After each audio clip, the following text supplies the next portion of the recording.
அண்மைச் செய்தி. மத்திய அரசின் உத்தரவை அடுத்து புதுச்சேரியில் 5 மற்றும் 8ஆம் வகுப்புகளுக்கு ஆல் பாஸ் முறை ரத்து செய்யப்பட்டுள்ளதாக கல்வி அமைச்சர் நமச்சிவாயம் அறிவிப்பு வெளியிட்டுள்ளார்.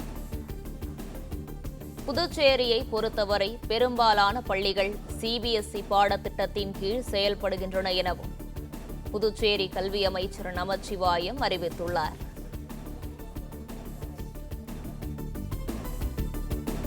அண்மை செய்தியாக பார்த்து வருகிறோம்.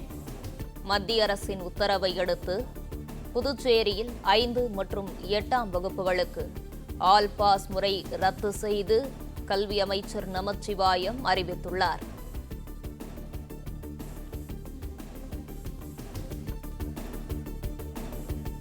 இது குறித்தான விவரங்களோடு இணைகிறார் செய்தியாளர் சண்முகசுந்தரம். வணக்கம் சண்முகசுந்தரம், இது குறித்தான முழு விவரங்களையும் பதிவு பண்ணலாம்.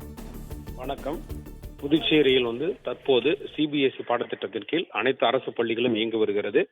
இந்நிலையில் மத்திய அரசானது தற்போது ஒரு சுற்றறிக்கை வெளியிட்டுள்ளது. அந்த சுற்றறிக்கையில் 1 முதல் 8ஆம் வகுப்பு வரை, அதாவது குறிப்பாக 5ஆம் வகுப்பு மற்றும் 8ஆம் வகுப்புக்கான மாணவர்கள் தேர்ச்சி, அதாவது எவ்வித தேர்வுகள் எழுதியிருந்தாலும் தேர்ச்சி அடையலாம் என்று அறிவித்திருந்த நிலையில் அவர்களுக்கு தற்போது தேர்ச்சி பெறக்கூடிய சூழலில் தேர்வு எழுதிய பின்பே அந்த தேர்ச்சி அறிவிக்கப்படும் என அறிவிக்கப்பட்டுள்ளது. அதாவது புதுச்சேரியிலும் மத்திய அரசின் திட்டத்தின் கீழ் செயல்பட்டு வரும் அந்த அரசு பள்ளிகளில் இந்த திட்டம் செயல்படுத்தப்படுமா என உள்துறை அமைச்சர் மற்றும் கல்வித்துறை அமைச்சரிடம் கேட்டபோது அவர் தற்போது செய்தியாளர் சந்தித்து வருகிறார். அதில் இந்த திட்டமானது, மத்திய அரசு அறிவித்த இந்த கல்வி திட்டமானது புதுச்சேரியில் செயல்படுத்தப்படும் என்றும், மத்திய அரசின் கல்வி திட்டத்தின் கீழ் இயங்கக்கூடிய அந்த அரசு பள்ளிகளில் இந்த அறிவிப்பு பொருந்தும் என்றும், அதாவது புதுச்சேரியிலும் 5 மற்றும் 8ஆம் வகுப்பில் படிக்கக்கூடிய மாணவர்கள் தேர்ச்சி பெற்றால் மட்டுமே அடுத்த வகுப்பிற்கு செல்ல வாய்ப்பு உள்ளது என்றும், அந்த திட்டத்தை புதுச்சேரியில் செயல்படுத்தப்படும் என்று அறிவித்துள்ளார்.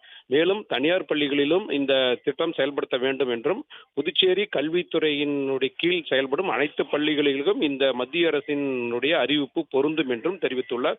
அதனால் புதுச்சேரியில் மத்திய அரசு அறிவித்த அந்த கல்வி திட்ட, தேசிய கல்விக் கொள்கை திட்டத்தின் கீழ் இருக்கக்கூடிய அந்த அறிவிப்பானது பொருந்தும் என்றும் அதை நடைமுறைப்படுத்தப்படும் என்றும் தெரிவித்துள்ளார்.